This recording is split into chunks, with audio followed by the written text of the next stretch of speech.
2027 के चुनावों को लेकर तमाम इस वक्त तैयारियां दिखाई दे रही हैं और खबर अब ये है कि यूपी कांग्रेस प्रभारी राजेंद्र पाल गौतम का ये जो बड़ा बयान है उसके क्या मायने हैं उसे समझते हैं। सबसे पहले सुन लेते हैं क्या कहा है राजेंद्र पाल गौतम। 2027 विधानसभा चुनाव में समाजवादी पार्टी से बराबरी और सम्मान की मांग कांग्रेस कर रही है, तो इस साझेदारी के लिए जो 2027 के लिए गठजोड़ होना है समाजवादी पार्टी और कांग्रेस का, कांग्रेस लगातार कह रही है कि हमें बराबरी का मौका मिले, सम्मानजनक तरीके से हमें सीट शेयरिंग किए जाए। तो उत्तर प्रदेश कांग्रेस के नवनियुक्त प्रभारी राजेंद्र पाल गौतम ने 2027 विधानसभा चुनावों को लेकर ये बड़ा राजनीतिक संकेत दिया है। लखनऊ में अपनी पहली प्रेस कॉन्फ्रेंस में उन्होंने ये बात कही है, ये सुन लेते हैं उनको पहले। शीर्ष नेतृत्व तो बहुत जल्दी बैठेगा, इस मुद्दे पे बात करेगा, लेकिन हमें बराबर का सम्मान और बराबर की भागीदारी हिस्सेदारी चाहिए। इससे कम पे कोई बात हम समझौता नहीं करेंगे।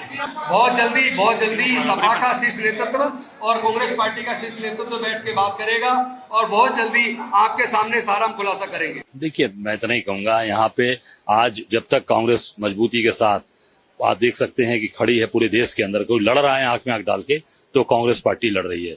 चाहे वो आप भगवान राम मंदिर के चढ़ावा चोरी का प्रकरण हो, चाहे वो जमीन पर कहीं भी अत्याचार अन्याय हो रहा है, वहां कांग्रेस पार्टी खड़ी है और कांग्रेस निश्चित तौर से बड़ी है और बड़े भाई के रूप में रहेगी।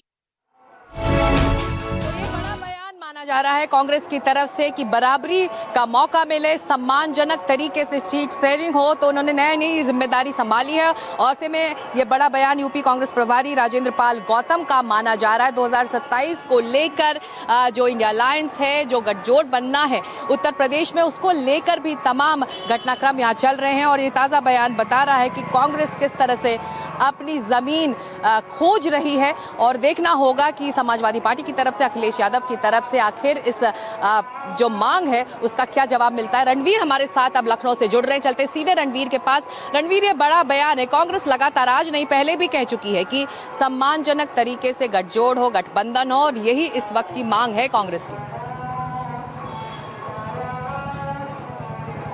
देखिए, कांग्रेस बार बार बयान तो दे रही है। कांग्रेस कह रही है कि बराबरी का हक चाहिए, उत्तर प्रदेश में ज़्यादा सीटें चाहिए, लेकिन अगर आंकड़ों को देखें तो कांग्रेस की स्थिति बहुत खराब है। विधानसभा में सिर्फ 2 विधायक हैं और लोकसभा की बात करें तो इस बार सपा से गठबंधन की वजह से 6 सांसद हैं, नहीं तो 2019 में सिर्फ 1 सांसद जीता था। ऐसे में समाजवादी पार्टी का तर्क है कि राष्ट्रीय स्तर पर कांग्रेस भले बड़ी पार्टी हो, यूपी में वो छोटे भाई की तरह है और छोटे भाई की तरह ही जितनी सीटें हो सकेंगी मैक्सिमम वो दी जाएंगी। लेकिन ये जो बराबरी वाली बात है, 403 में अगर हम 200 या 201 सीटों की बात करें तो इतनी कांग्रेस डिजर्व नहीं करती, ये समाजवादी पार्टी का कहना है। रही बात ये राजेंद्र पाल गौतम हैं जो नए प्रभारी बने हैं, जिनके बयान को लेकर के समाजवादी पार्टी का कहना है कि चूंकि राजेंद्र पाल गौतम जो बयान दे रहे हैं, इससे ऐसा लगेगा कि कोऑर्डिनेशन ठीक नहीं है समाजवादी पार्टी और कांग्रेस का, और ये जो कोऑर्डिनेशन ठीक नहीं होने से मैसेज खराब जाएगा और इसका फ़ायदा बीजेपी को मिल सकता है। और इसीलिए सपा कह रही है कि जो कोऑर्डिनेशन कमेटी होगी वो पार्टी नेतृत्व से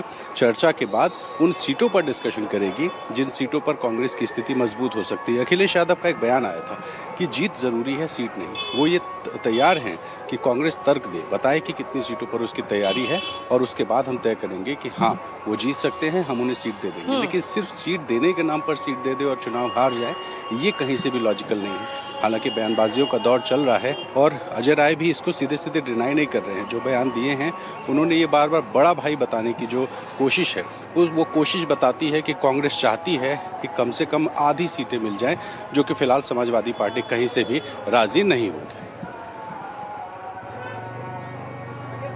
रणवीर, आप हमारे साथ बने रहिए। और जैसा कि आप खुद कह रहे हैं, बड़ा भाई कौन है, इसको लेकर पूरी ये कशमकश चल रही है, लेकिन एक और भाई भी यूपी के इस चुनावी खेल में जुड़ना चाहता है। हैदराबाद से वो सीधे यहाँ पर ड्रॉप हुए हैं, असदुद्दीन ओवैसी। वो अब पूरे एक्शन मोड में यूपी के लिए दिखाई दे रहे हैं, एक अच्छे साझेदार की वो तलाश कर रहे हैं। लगातार उन्होंने समाजवादी पार्टी को फीलर्स भी भेजे हैं, आपको बता दें। और याद हो, कुछ दिन पहले ओवैसी ने बीजेपी को हराने के लिए किसी का साथ देने की बात कही थी, लेकिन समाजवादी पार्टी ने ओवैसी के प्लान पर, उनकी योजना पर पूरी तरह से तब पानी फेर दिया था। अब ओवैसी की नजर बाकी सियासी दलों पर है। नई खबर यह है कि ओवैसी ने एक पोस्टर जारी कर दिया। उस पोस्टर में ओवैसी ने यूपी में बदलाव की बात कही है। तो ओवैसी अब उत्तर प्रदेश के चुनावी मैदान में उतर जाना चाहते हैं और एक बेहतर सहयोगी की तलाश में है।